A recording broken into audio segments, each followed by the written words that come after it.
Let me see if I can share my screen. Right. You should be there. Welcome everyone. Good evening, good afternoon, good morning, depending on wherever you are.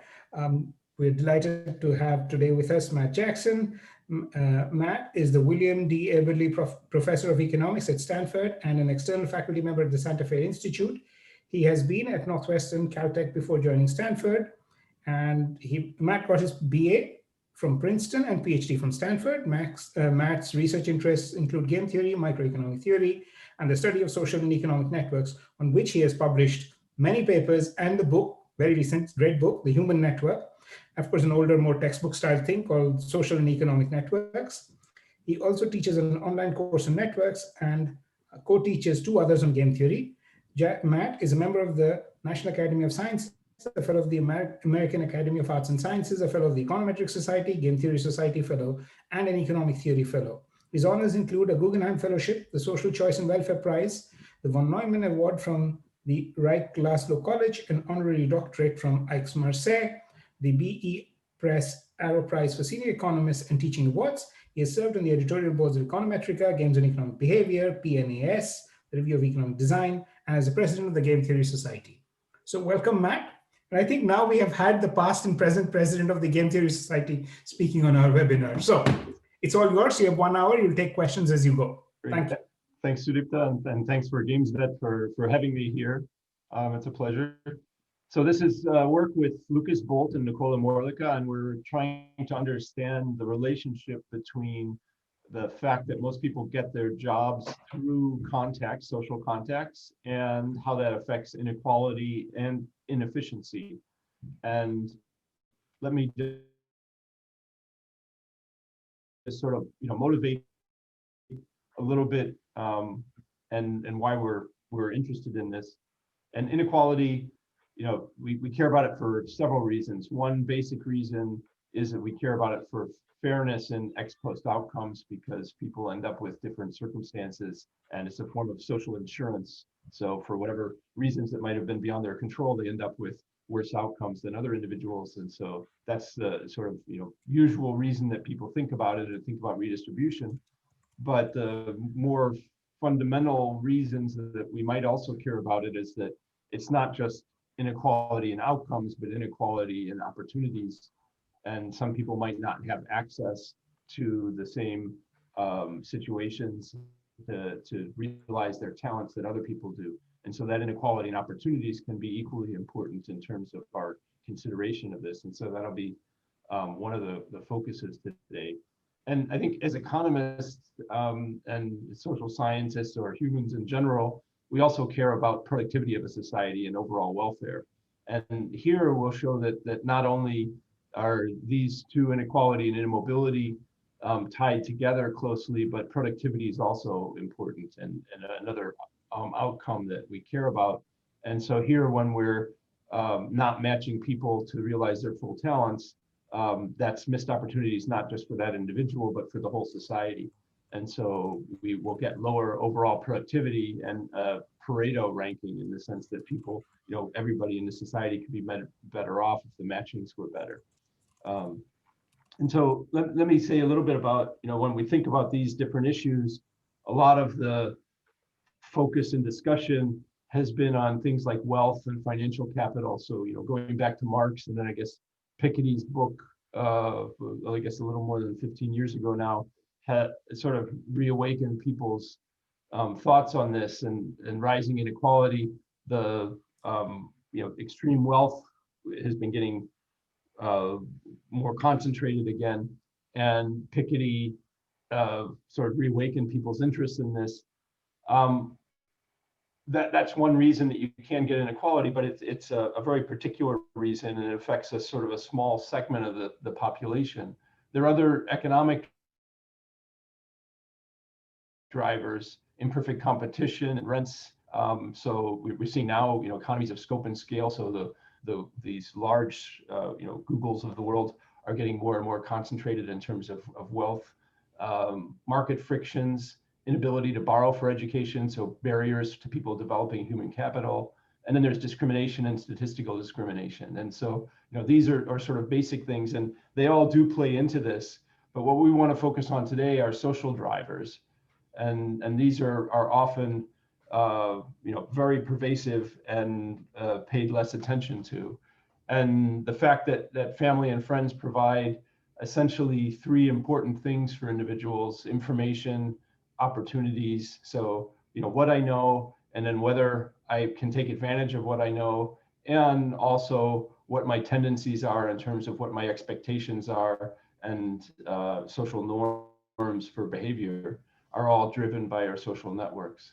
And the key ingredient that goes along with this, that'll sort of put this model together, is homophily, which then segregates these networks so that we have divided networks and we have unequal information and unequal access across these. So people tend to associate with people who are similar to themselves, and that means that the information and opportunities might be concentrated in certain parts of the network.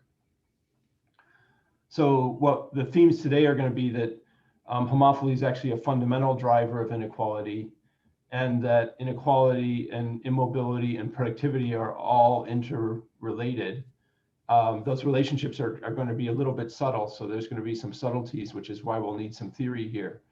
And then we'll talk a little bit about policies to overcome these effects. So we'll look at what the effects of a policy like affirmative action are on both the short run and the long run implications in these economies. So there'll be some short run costs and then long run benefits, and we'll try and understand how those interact.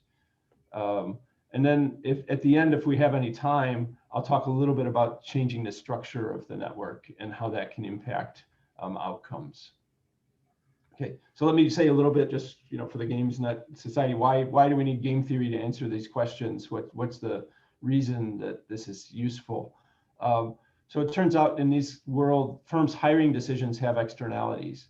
So there are strong externalities in what any given firm's decisions are, and in particular in this situation, what's going to happen is that if I have a worker who is referred to me as a company, and I get to look and understand what that worker's value is, and then I decide not to hire that worker, that puts the worker back in the pool that affects other the search opportunities for other firms. And so that kind of interaction, that externality, is going to mean that the equilibrium is actually going to be fairly complicated to understand. And so even though the intuitions here will be fairly straightforward, the details will get a little more complicated. And so we need to solve for equilibrium to capture the dynamics of such markets and understand these different relationships. And I'll try and make clear what the fairly strong results are, and then what the ones that are more subtle are as we go along. Just a quick just one quick clarification. Can you just please just one more back slide? So yeah. You mentioned that the homophily is the fundamental driver of inequality. So is it the failure of our institutions that they don't provide in some sense, equal opportunity for everyone? Isn't that is the fundamental reason for inequality, so to say, than the homophily? Yeah. I mean, I guess they're intertwined here. But what's going to happen is the fact that, I mean, it's hard to sort of separate that from the institutions. But the reason that in this particular model things are going to work this way is that firms are going to have an advantage to hiring through referrals.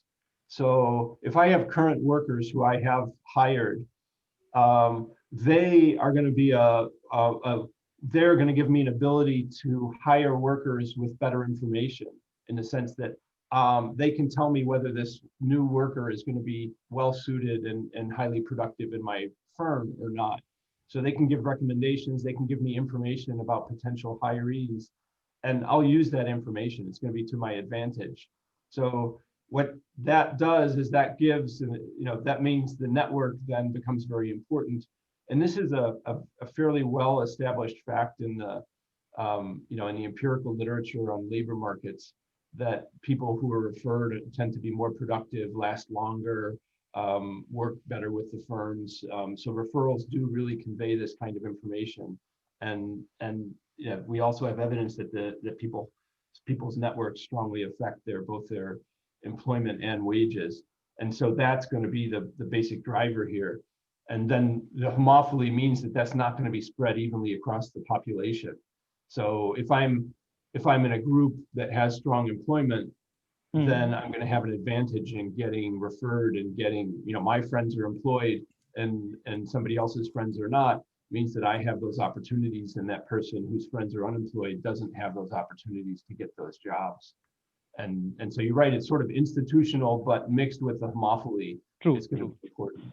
So just to understand this point, in the sense that the preference to give extra advantage who are like in my race or my friends, that some sort creates this inequality of opportunity for others, right? Is it Yeah, the exactly. Okay. Exactly. Thank you. And I'll make that very, very clear in the model. Okay. If Thank it you. should. Yeah. Okay. So just a quick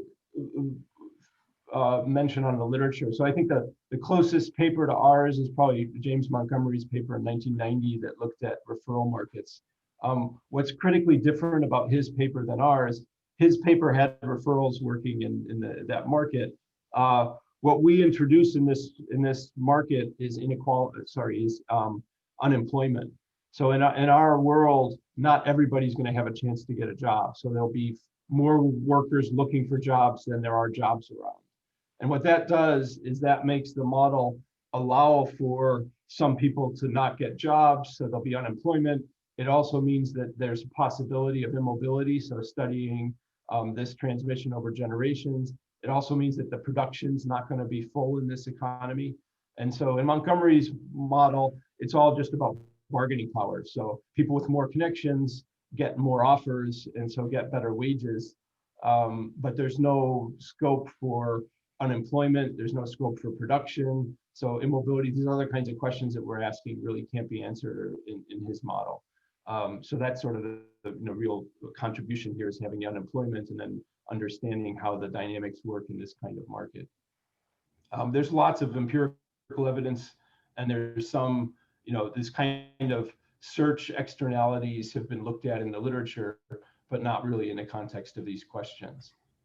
So in terms of outline, I'm going to give you a background on inequality and mobility and homophily a little bit, just to motivate this. Then we'll do the game theoretic model of job referrals, and we'll look at these three things. And then I'll talk about affirmative action, and then how in a networked model you get some multiplier effects from this. And if we have time at the end, I'll briefly mention some data that we're looking at to sort of confirm what we're finding in the model. So here, just to give motivation, this is from the book that Sudipta mentioned, The Human Network. This is just a picture of what's been going on in inequality. Here I picked USA, China, and UK. And what you can see is that the Gini coefficients, this measure of inequality, have been rising in these countries, basically since about the late 70s. You've seen a pretty big increase. That's due to a lot of factors, but that sort of made this conversation more important because inequalities are reaching levels that you haven't seen since the Great Depression. So we're hitting points now that we haven't hit in almost a century.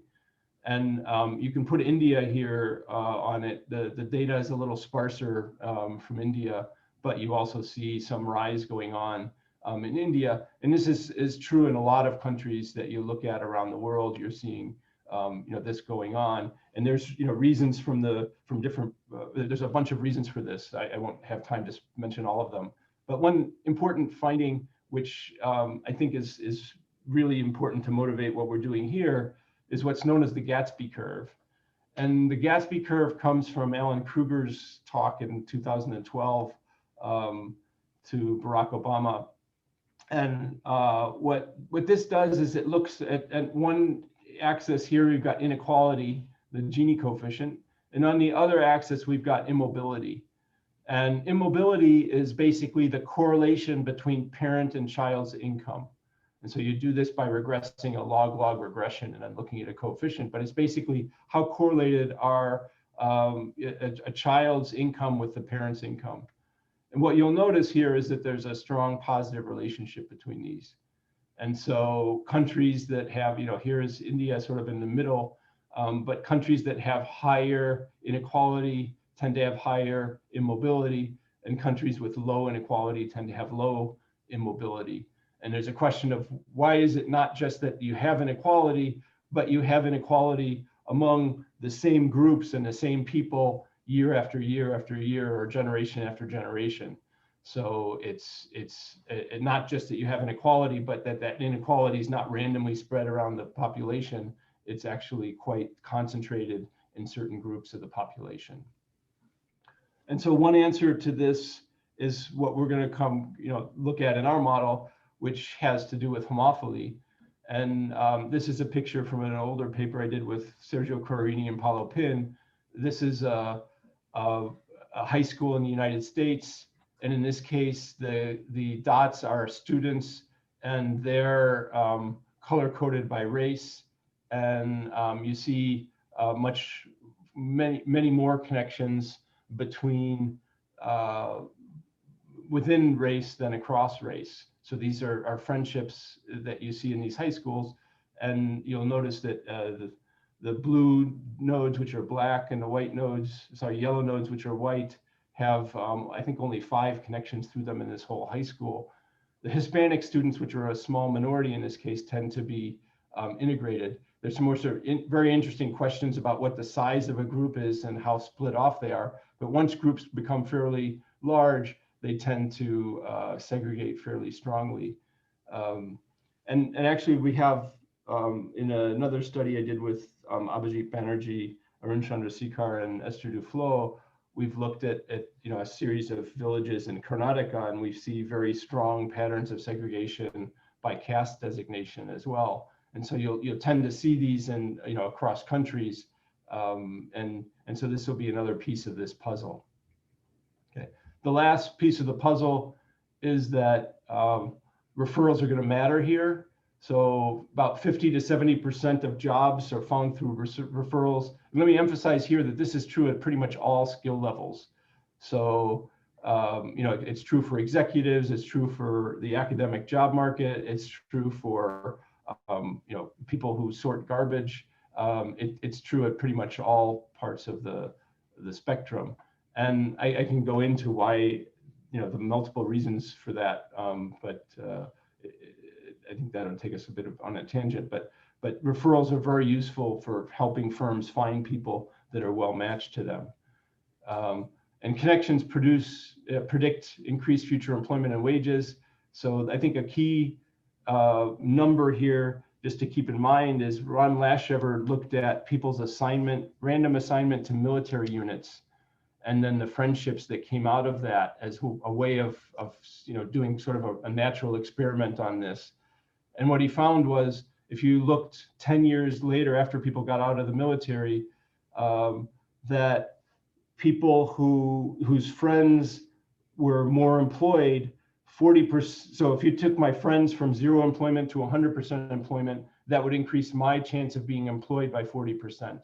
So there's about a 40% spillover in employment across the network. And then employers benefit from referrals quite strongly. Okay, so that's just background to set up the model. So we have all the working pieces in mind, and now let me give you a game theoretic model of referrals. So the model is quite simple. The simplest model we could really look at to have these different ingredients. So we've got a mass of firms, each hiring 1 worker. And the key thing here is we've got a mass n greater than 1 of workers looking for jobs. Okay, so we've got more workers looking for jobs, and each worker has a productive value. And to keep things simple, let's just think of this as a single industry. So the worker would be happy to work for any of the firms, and the value of this worker represents how productive they are to any one of the firms.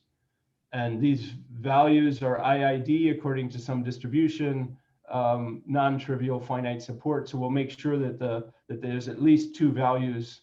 If every worker has the same value, then the question of productivity in the economy is unimportant. So we want to make sure that there's some workers who are more valuable or more productive than others to these firms.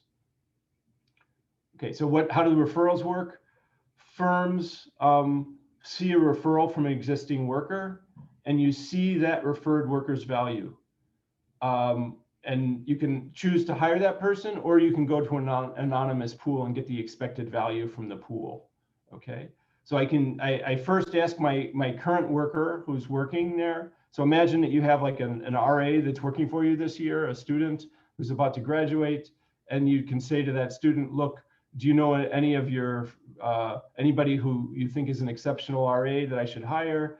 And if they say, no, I don't know anybody who's exceptional, then you can just go out and advertise and then try and hire somebody from the pool. And the key is that referral gives you extra information that's going to be harder to get just from looking at resumes in the pool or through interviews. So we're going to do an extreme assumption that if you have a referred worker, you can see exactly what their value is. And the pool, you get just the expected value. But essentially what's important is the referral gives you extra information. And so I'm going to have better sorting through referrals than just hiring from an anonymous pool. Okay, that's the key assumption. And then in equilibrium, what's going to happen is I'm going to hire referrals. If I get a referred worker who looks better than the pool, I'll hire them. And if not, then I'll go to the pool. Okay. So in terms of the way the market works, we've got overlapping generations. So we've got currently employed workers. And again, there's fewer firms than workers. So some of these workers are unemployed, some workers are employed. And then we'll have each current worker have one friend from the next generation. Just to keep things simple, we'll just make it one friend. You can do this with higher numbers. So each person can point to one person that they can refer. And so what we have is we end up with an unequal distribution of referrals across the population if these friendships are somewhat random. And some people are friends with unemployed workers. Other people might have multiple employed worker friends. So what's going to happen is some people are going to end up with 0 referrals. Other people are going to end up with multiple referrals. Okay. And so then the firms can look at these workers, decide whether to hire them, and the rest of these workers are going to have to apply anonymously and sort of be in the second wave of getting hired through these firms.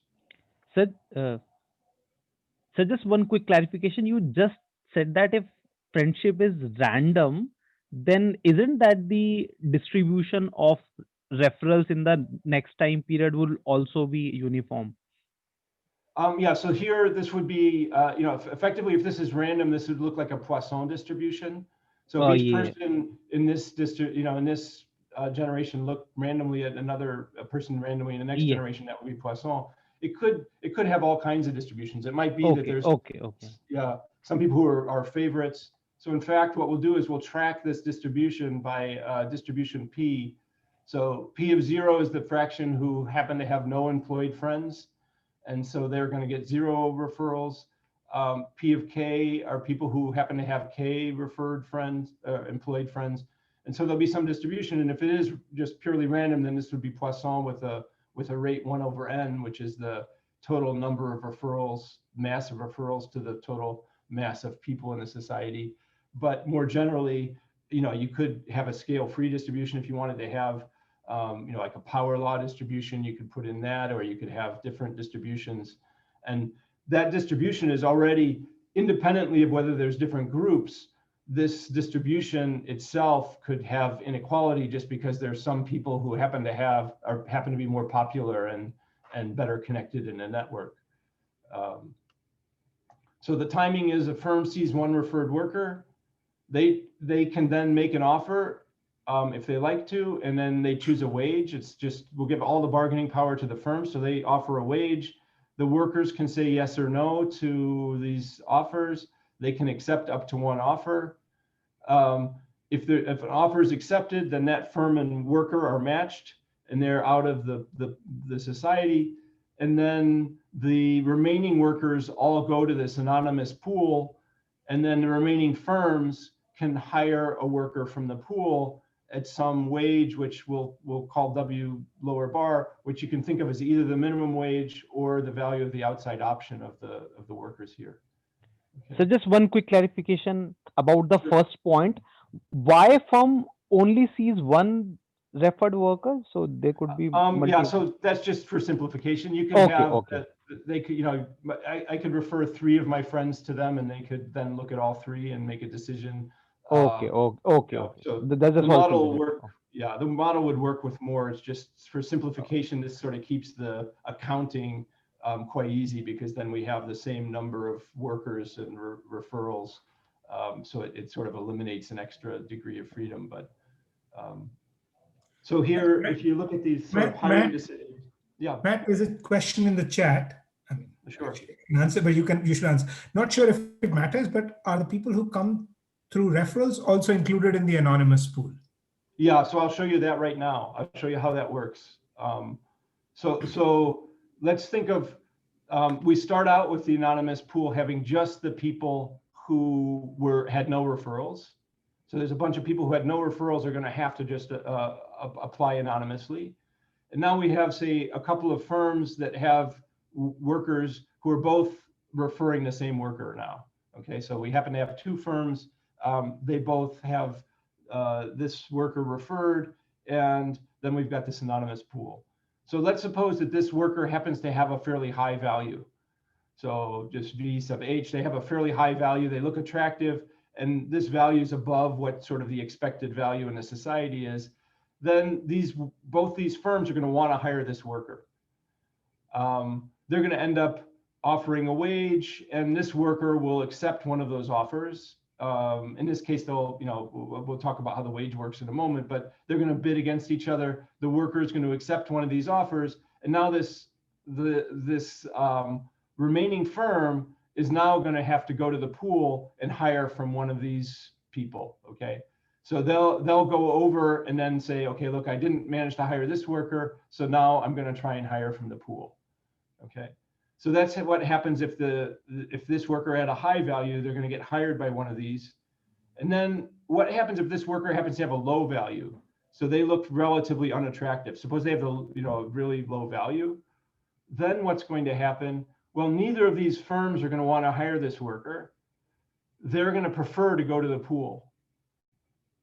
And here's where the game theory comes in. Because now what's happening is both of these firms are going to want to go to the pool. And in fact, this worker is also going to end up in the pool. And so when we look at the pool is going to have 2 types of workers in it. Workers who had no connections and are just of the average value in the society. And then workers who were rejected because they didn't look good in their referrals. And so you have a selection effect. And that means that this is sort of the lemons effect that you get in these kinds of markets.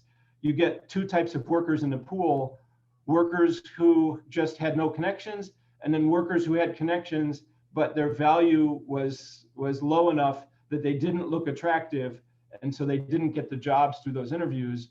And then that ends up meaning that they're going to end up in this pool. And so the pool here has a below average value to it. So in terms of the overall societal value, the pool has a lower value. So this is a lemons effect. And so you have to take this lemons effect into account in figuring out how this market works and what the productivity is. And so as we change referrals around, that's going to change how much lemons effect you have. And that makes it a little more complicated to actually see how productivity relates to inequality. These things are going to move in subtle ways against each other. Okay. So is it clear what this lemons effect is? Yeah. This is sort of a critical part of the model. So just one quick clarification. So in this case, when this guy has a low value and joins the anonymous pool, in that case, those 2 firms who knows his type, they can see him, right? Yeah. So this pool we're going to treat it as so large that effectively, that they'll just be getting a random draw from this. We've got think of millions of people out there, right? And so, I'm McDonald's and somebody, or you got it. yeah, so, so sir, these two firms knows that some workers are below average and some workers are above average, but they don't know the specific identity of the workers. Are you trying? Exactly. So what they're going to Okay, see, okay. and imagine it's just hard. Everybody can put out a resume that says, look, I'm a good person. So I can, think of it as like I'm trying to hire a computer programmer, and these people can show me that they've all taken a course in Python. But clearly some people are much better Python programmers than others. And if I have a worker currently, I can ask, look, I know your friend took a Python course. Can they really program, the kind of new accounting system that I want? Or are they going to end up just playing games on the computer and not producing a good accounting system for me? And they can say, yeah, look, my friend is really an excellent programmer. But if I hire from the pool, all I see is a certificate that said that they completed a program, and they can send me some code, but who knows if they got it off the internet or whether they really produced it, or so it's much harder for me to judge the value of the workers in the pool. Matt, there are two questions in the chat. So one is from Sanjin, who is saying, can we view this anonymous pool as a kind of secondary market, which operates when you don't get through the referrals? And the second one is from Francis, and Francis is asking, are the referees do people always provide honest referrals? Because incentive should matter. So here, yes, we can think of the referral market as operating first. So firms first try the referral market and then go to this anonymous pool. And indeed, there is a question of, look, maybe my friend is of low value and I really want my friend to get a job. So I tell my firm that they're of higher value than they are. So there could be some nepotism. And I say, look, you should really hire my friend. They're the best programmer you've ever seen. And in fact, they don't know Python at all. So we're gonna abstract away from that. And I think there's two reasons we abstract away from that. One is it would complicate the model. I think as long as there's some informational advantage, so I still get some information through this system, I would do it. But also empirically, like Roberto Fernandez has a book on this and a bunch of papers. It seems that people hired through referrals tend to have higher productivity. There's a bunch of things that are true about them. They last longer, they're more creative. There's a bunch of measures they've used, and they seem to, according to all these measures, work out. I think Laurie Beeman has also done some interesting experiments on this, and there are situations where people tend to favor certain friends over other friends, but it does seem that there's still an informational advantage in the sense that you get better workers through this referral process than the random ones. But that we're going to maintain that assumption and not try and unpack that, that aspect of which, if I have multiple friends, which one do I pick, and do I lie about them? We're just going to assume that there's some reputation value. It's just like referring our students in the market. We do have reasons, if they're better students, to give better recommendation letters than if they're not up to the job. So there's one last question. It says, given the Lemons effect, does this not give firms an added incentive to hire even a referred worker with less than average productivity, given the worsening pool? Exactly. And that's where the game theory comes in. So this threshold that they're going to be willing to hire at is going to be lower than the average value in the society. And that gives an extra boost to the referral market and gives a feedback effect, so that now if I have connections, I can get hired by a firm, even if I have a below average value, because the pool is going to look even worse. So exactly, that's part of this effect, and that sort of strengthens the value of referrals and gives an extra boost to it. Yeah.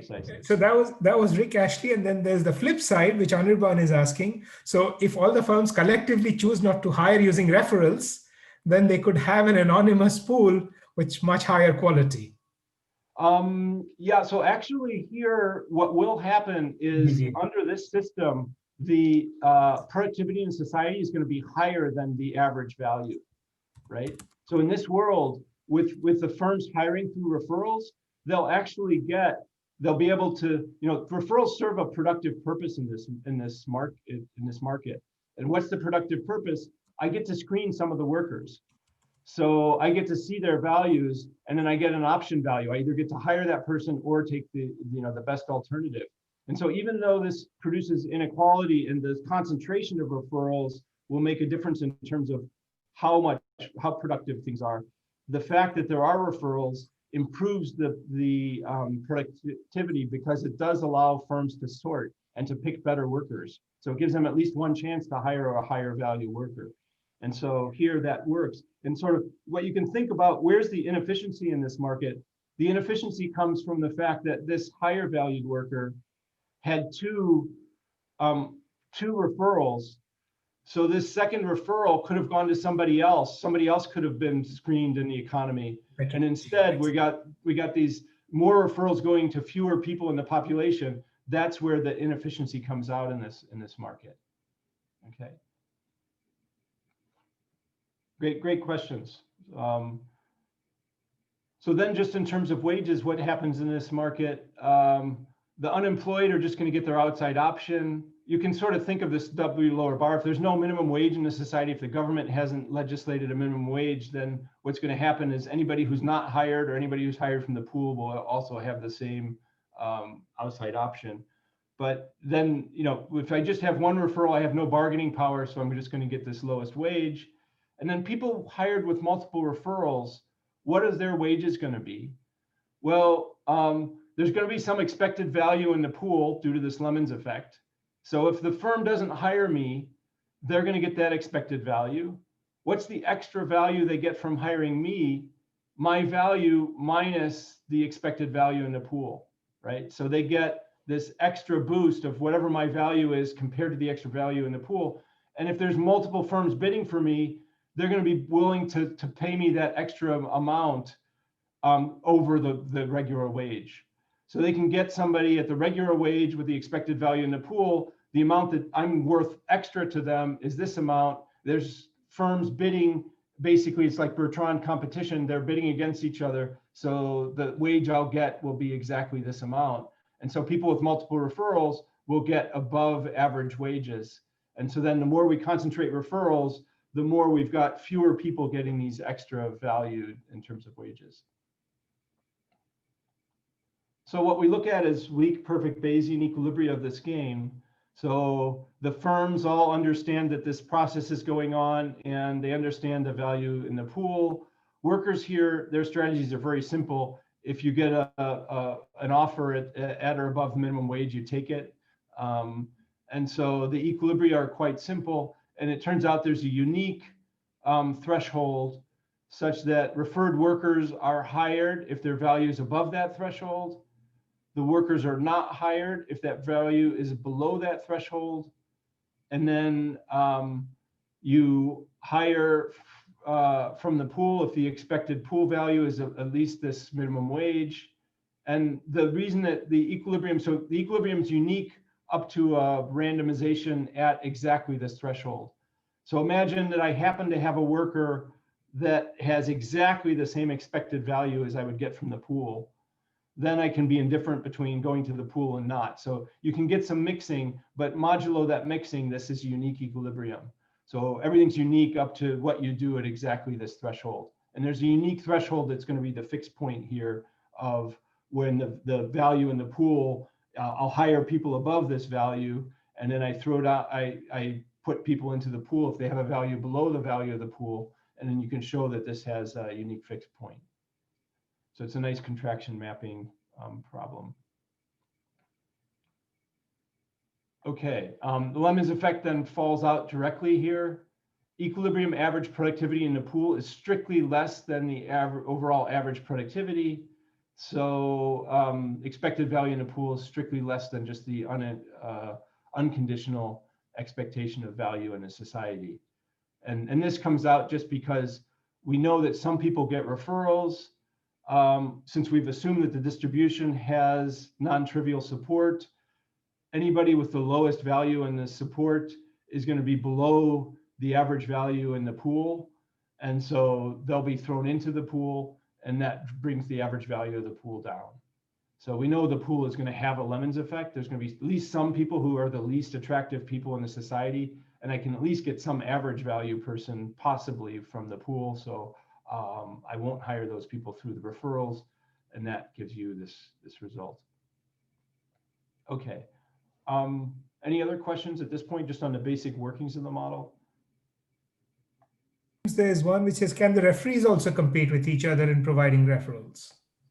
Yeah, so here, you know, we just assume that each person has one friend and then they just provide that referral. So, and more generally, you could imagine that there's interesting questions of, you know, if I'm offering referrals and somebody else is, do I, and I have multiple friends, I can choose, do we coordinate and try and offer this, you know, refer the same person, or do we refer different people? Do I try and get my person hired over the other person hired? So those are all interesting questions, but I think beyond the scope of what we're doing here, we're just trying to sort of, you know, try and keep the model relatively simple to get the basic forces out. But I think there's a lot of interesting questions that are raised as to how that referral process works. And we don't have many, you know, there's not a whole lot of modeling of referral choices, which I think, as people are pointing out, is sort of an interesting black box to unpack. But here we're going to keep it simple. Okay, so inequality in referrals now. We have these, now I'm going to start introducing types to put in this generational inequality. And here we'll think of them as blue and green types. I guess it looks a little purple. So blue and green types, and then what we can have is different employment rates and different distributions across these. And so you can think of this as being, you know, it might be gender, it might be caste, it might be ethnicity, it could be, you know, a whole series of different things, immigrant status, etc. And so here what we've got is we start, you know, in this world, there would be fairly even distribution of current employment and referrals across the greens and blues. But what happens, the ways that these things can become concentrated is, imagine that instead of starting with equal employment, the blues started with the jobs and the greens started unemployed. What that would happen is, here's where the homophily comes into play. So if we have homophily and the greens are referring greens and the blues are referring blues, now the next generation, we end up with the blues getting all the referrals and the greens not getting any referrals. And in terms of understanding the productivity gains, let me mention sort of an important part of this. If you notice, when we go back one, if we look here, when we spread these referrals out more evenly, we're going to end up with 4 people being referred. So we have 4 total referrals in the society. When we end up concentrating this among a subset of the population, then we're going to end up with fewer total people getting referred. And that's where the loss in productivity in this economy is going to come out. So here now we only have 3 people getting referrals instead of 4 people getting referrals. And so the fact that the blues are getting more referrals means that those are less spread out among the society, and that's going to end up concentrating those things and having an impact on the future productivity.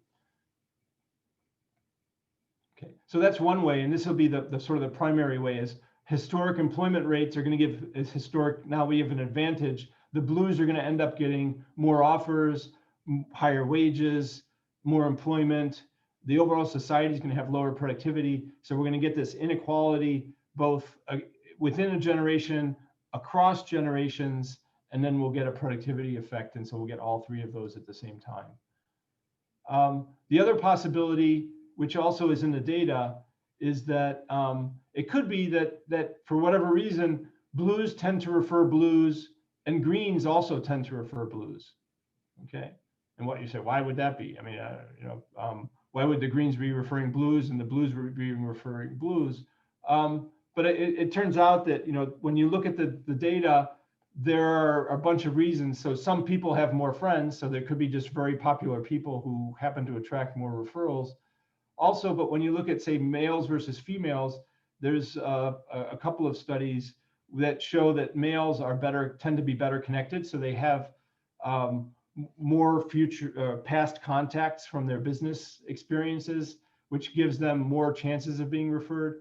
And then there's the actually, Lori, the Beeman, Kelleher, Magruder paper, men disproportionately are more likely to refer men.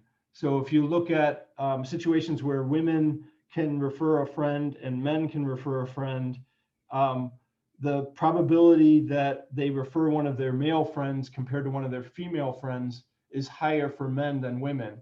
And so you get a bias that men tend to refer men and women tend to disproportionately refer men. And so that gives more of the referrals to men. And then we have this group with higher employment. So all these things sort of, push the employment towards a subset of the population. So when we think about this now in terms of the structure of the society, we can have masses of blues and greens, let's say NB and G, current employment rates of these blues and greens.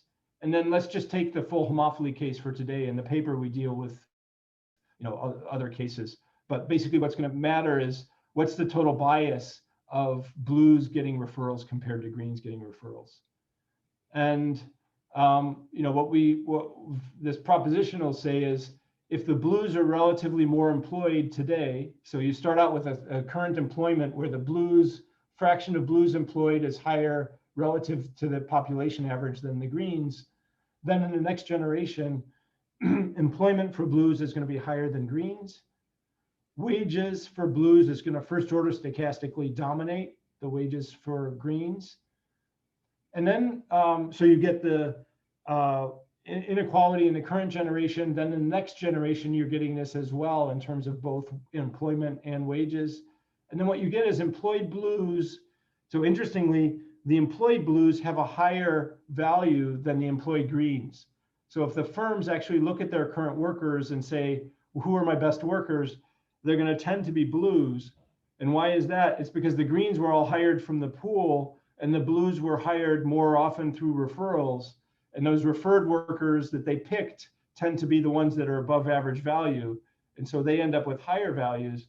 Whereas if you can actually look in the pool, when you go to the pool, what you'd like to do is hire greens from the pool, because the greens from the pool are less likely to have been rejected from a referral than the blues, right? So the blues from the pool are more likely to be people who are passed over from referrals.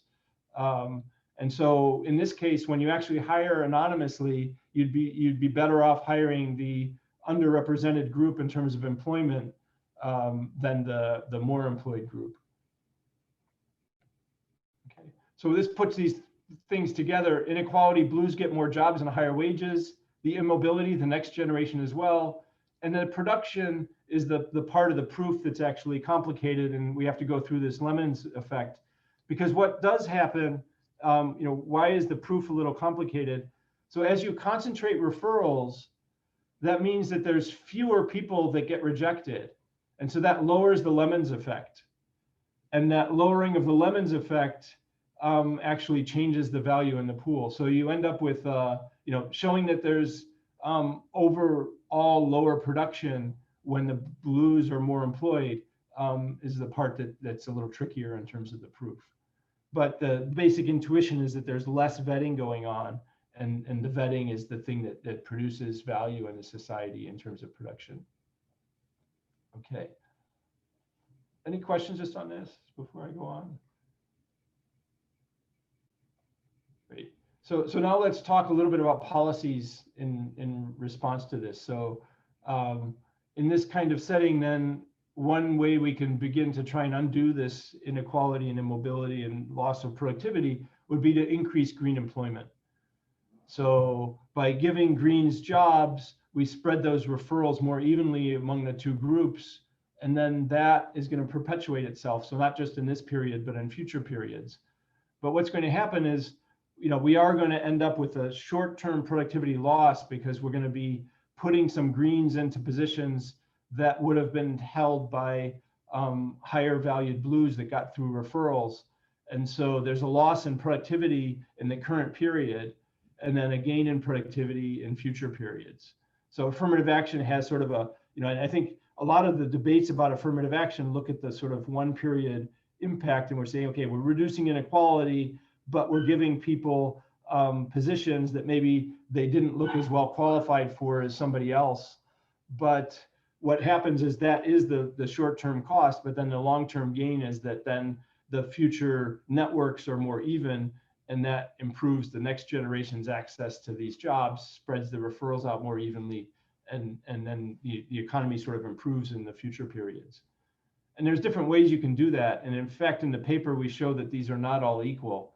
So there's better and worse ways to do affirmative action depending on what the distribution of values looks like. Because you could be thinking of trying to get people to keep green referrals that don't look as good, or instead forego blue referrals and go to the lemons market. And then how you want to do this really depends on what the distribution of values is and where the highest and lower values are. But there's a lot of different ways that affirmative action is enacted in policy.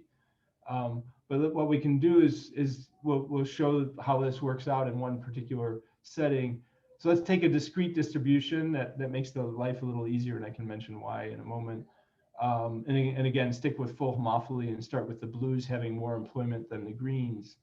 In this world, what you can show is there exists some epsilon such that if you increase current green employment up to that epsilon, then that improves green employment today, obviously, but it improves green employment and overall productivity in all future periods. And it will also improve the wage distribution. So you're getting a gain in the equality, the mobility, and overall productivity in the future. You'll have a short-term productivity loss because you're going to put greens in from the pool into positions that were held by higher valued blues from referrals. So without affirmative action, so here's just an example where we work out some particular distributional values. So equal size green and blues, full homophily. And here, if you do affirmative action, what you end up with in terms of the employment, without affirmative action, you get one over time. The mass of employed greens would be going up. With affirmative action, it goes up more quickly. The average wage difference without affirmative action, that would be coming down eventually. So one thing that does happen in this model, which is interesting, is if you let this model run infinitely long without any interventions, the blues and greens would eventually converge in employment. And why would that happen? That would happen because there are some rejections you get through referrals. So you are hiring slowly from the pool.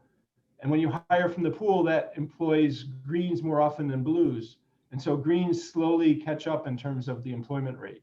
So this model would naturally converge. And without affirmative action, you end up dropping. With affirmative action, you end up lowering this wage difference faster.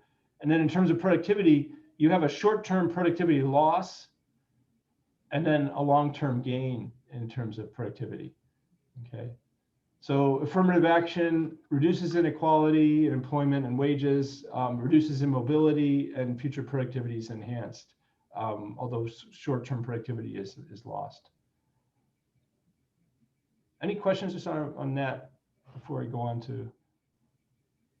So Matt, there's an interesting observation by Sanjin. He says, in the anonymous market, if firms will prefer the greens and the blues, then the blues might feel that they're discriminated against. Maybe that's kind of what's happening in the US right now. Oh, yeah. No, certainly, I think that these policies end up being highly controversial. And in fact, there was just an affirmative action proposition on the ballot in California, which was rejected by the voters. And for precisely that reason, I think that people feel that they're that having that, allowing colleges to do this would be problematic. But in general, yes, there's, what this does suggest is that there's different values from getting blues and greens, both from the referral market and from the lemons market. And so that firms would prefer to choose greens out of the pool and to hire them. And so it does become discriminatory in the sense that, the type of the worker ends up being a signal of value that's that actually conveys real information to the firms. And so that means that their policies would want to be discriminatory in the sense that they would prefer to hire certain types of workers compared to others because of the signal of value that they get. So certainly it has some interesting side effects in terms of that, definitely. And there's another question from Rick Ashley. This suggests some societal productivity value for including a random element in the policy, like incentivize mentoring that is randomized across groups, or institute randomized incentives for hiring from apparently disadvantaged groups. Yeah, like yeah, great. Right. Very good point. And so, yeah, I mean, the other policies, as you're pointing out, sort of, one is to try and undo the green-blue differential in employment, but other things is we could try and reduce pool uncertainty. So mentorships or some kind of way of certifying people from the pool. So if the society can go in and say, look, we can tell you who's a better programmer, who does better at programming Python out of the pool. So we'll have a competition, like a contest, and we'll award a prize to the best person from the pool doing Python. That gives information to the firms, and then that overcomes this sort of referral advantage.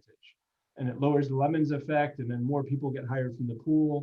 So anything you can do to improve that information for the pool is going to help. Another thing that's interesting, and this might resonate with Francis and the French labor law debates. Here, if you can fire workers, that improves the functioning of this market. So one reason a firm doesn't want to go to the pool is if they happen to hire a lemon, then they can't, they sort of, in our market, you just hire the worker and then you keep the worker. If you could hire that worker and then say, oh, look, I got a lemon, I want to go back to the pool, then that lowers the lemon's cost. And so we show actually that having fewer frictions in this labor market actually improves.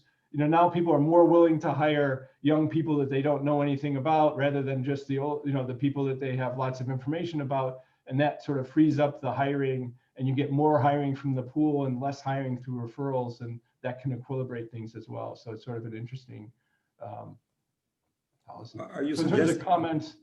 Are you suggesting something about the average productivity of the French workers? Yeah. Even the high firing costs, right? Yes. Yeah. When you're hired with full tenure for life, it makes it a fairly expensive hiring decision, right? So, but I think, in terms of comments, certainly things like, universal basic income, healthcare costs, redistribution, taxes, subsidies, these things are important to address symptoms. But I think what this kind of paper points to is that we're not just talking about distribution of assets across an economy. We're really talking about distributions of opportunities and other things across the economy. And those things are really ingrained in people's networks, and those networks are highly segregated. And so, trying to understand these things, I think you need policies that address that structure. And that means either giving more information about anonymous pools and people who don't have access to referrals and so forth, or else, even small amounts of short-term affirmative action can have long-term effects. So trying to break those networks or change those networks becomes important. And thinking about these policies in a more holistic way, I guess, becomes important. That's a good place to stop. We actually have data on this that I won't have time to talk about, but that shows that a lot of these effects are there.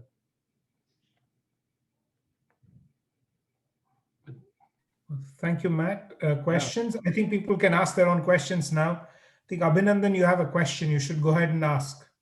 Yeah. Okay. So I was asking that. So suppose if we have a policy where we incentivize the incentivize the recruited people to refer people, and the bonus that they get for referring people is proportional to the productivity of that referred worker if it is recruited. In that case, I can, for example, limit the number of people I can refer. So in that case, what the firm does is like initiates an initial screening, which lessens the cost on the part of the firm. And if I also include the rule that my bonus is, so if multiple people are referring to the same person, then my bonus gets distributed. Then people would be incentivized to look for productive people in outside groups who have lesser links. So in that Yes, case, yeah. that the homophily effect might be circumvented. That's a very important point. And in fact, there are a number of firms. So the firms that like Roberto Fernandez has studied, there are firms that offer bonuses if you bring somebody else into the firm. So if you can get somebody hired through their interview process, you get some, extra bonus. And in fact, in sales firms, you can get a bonus. So one way to do it is to say, look, you get a bonus only if this person lasts at least 6 months at the firm. Or sells at least so many products or something. So yes, definitely, and that can give you an incentive, overcome some of the issues that maybe I just want to refer my best friend who's not really a good worker. So there are interesting questions about how to structure that, what kind of mechanisms work here. So I think the point of this paper is to show that there are issues here that we really need to understand better, and they're all intertwined, and then understanding all the pieces of this puzzle, I think, are does provide a good research agenda. Yeah. So what I also wanted to mention is that if I say the people that your bonus would be distributed if multiple people are referring to the same person. So without going into any particular homophilous agent like race or something, I am circumventing around that effect that more blues are recruited. Right. Then I want to spread out my referrals. Yeah, because I want to spread out my network. Yeah. Good point. Yes.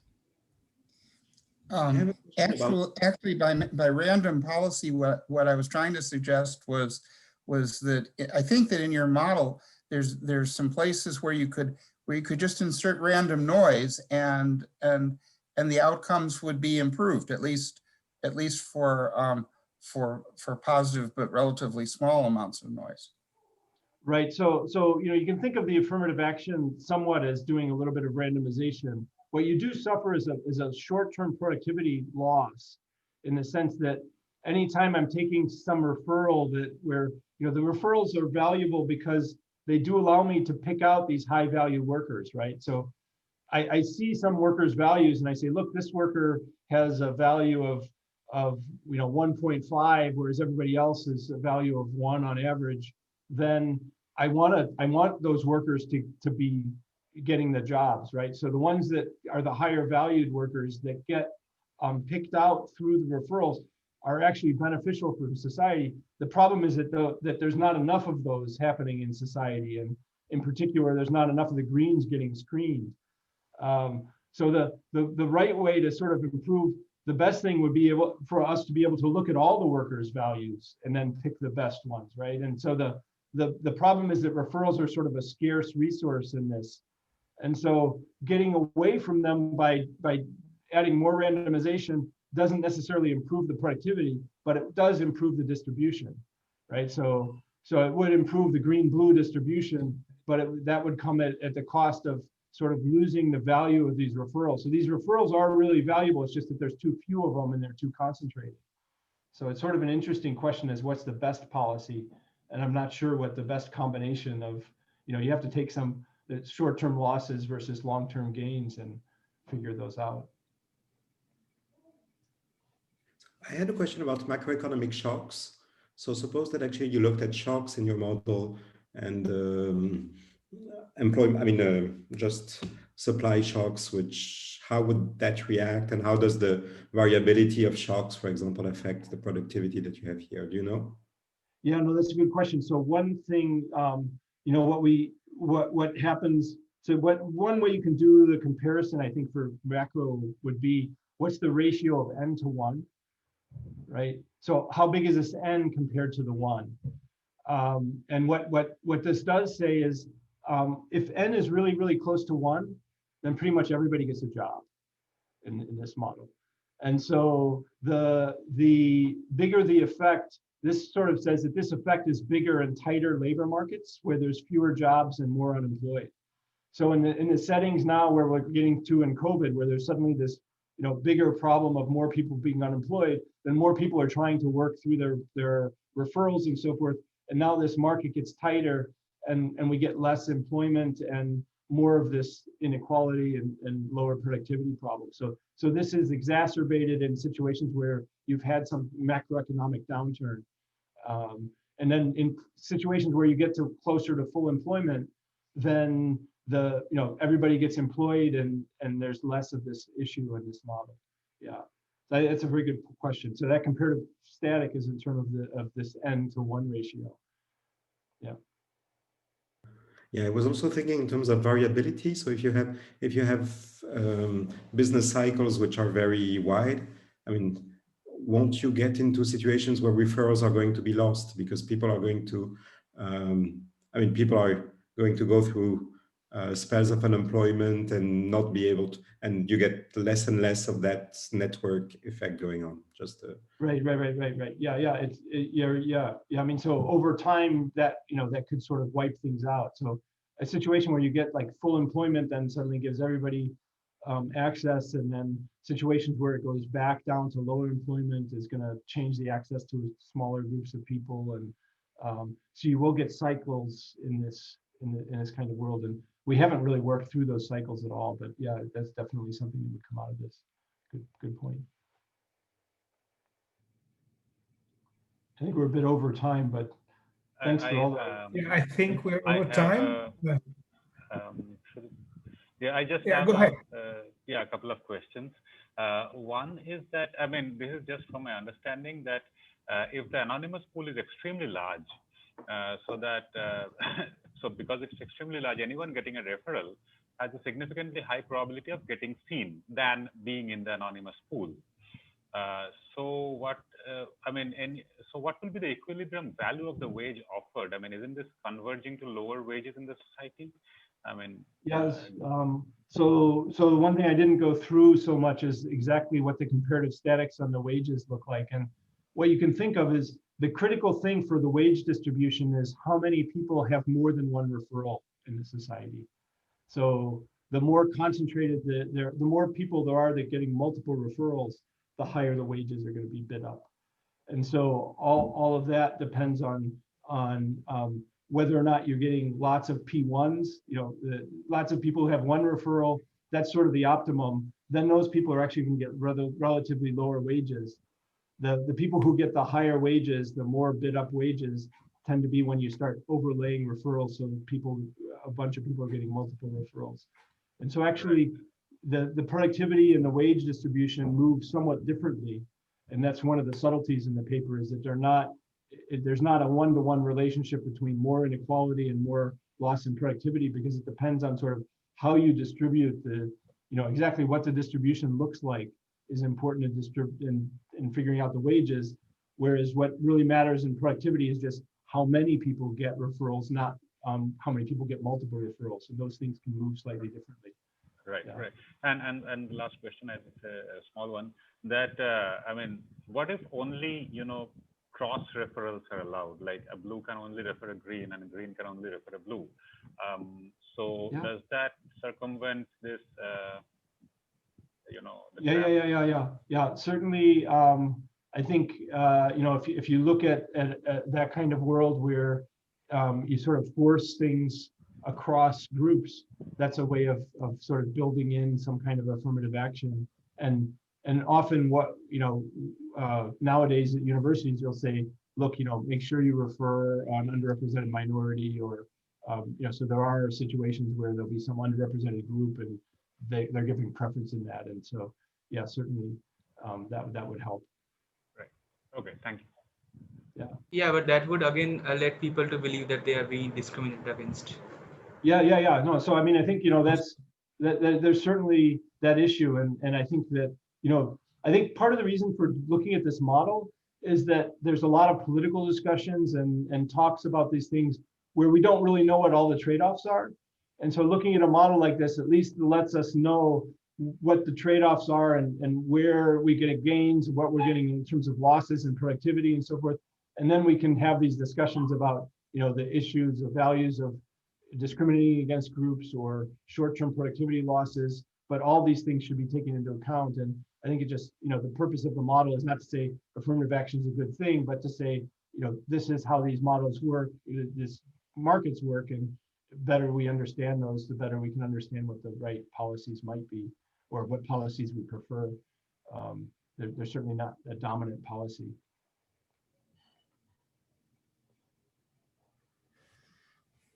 Great. Well, thanks so much. Thank you, Matt. Yeah. Yeah, thank you, Matt.